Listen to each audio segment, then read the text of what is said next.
Eh bien maintenant, nous arrivons au stand de Coralie Quincé.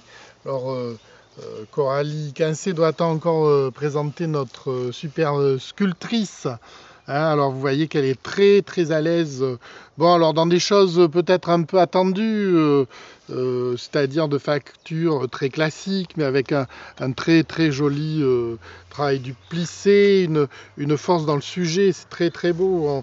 On dirait, on dirait du Michel-Ange, quoi, hein, quasiment, bien que d'une façon un petit peu réduite.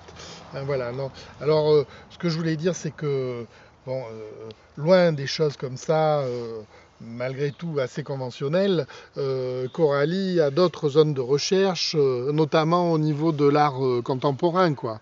Elle fait tout un travail de la matière, ce qui nous amène à l'objet suivant, qui est tout à fait remarquable. Hein. C'est une pelote. Alors, à s'y méprendre, on pourrait croire à une pelote de ficelle.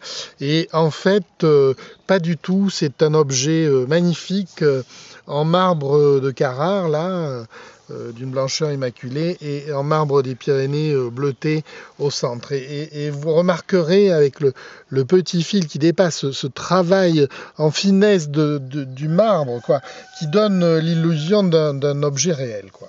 Donc là, c'est peut-être une recherche de matière si on veut, mais il y a aussi chez Coralie des choses beaucoup plus expressives. Là, si on passe à l'objet suivant, hein, là, nous assistons, voilà, nous pouvons contempler cette très belle Vénus, là, aux formes complètement contemporaines, hein, la Vénus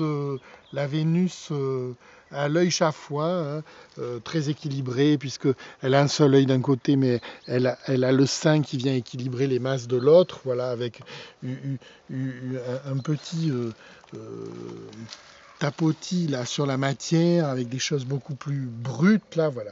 La Vénus à l'œil chafouin, c'est un objet quand même qui fera date dans la sculpture contemporaine. Voilà, elle pourrait s'imposer dans beaucoup de symposiums avec une œuvre telle que celle-ci. Et bon, alors je n'ai que peu d'objets évidemment, mais on va terminer sur une très jolie pièce. Voilà, alors cette pièce, elle est formidable parce que ça prouve que loin de tout égoïsme, nos artistes peuvent communiquer et faire des œuvres communes. Voilà, là, elle a travaillé avec Philippe Neige sur une très belle pièce, moitié métal, moitié pierre de Frontenac. Hein. Ça s'appelle l'arme de métal sur petit lu. Voilà.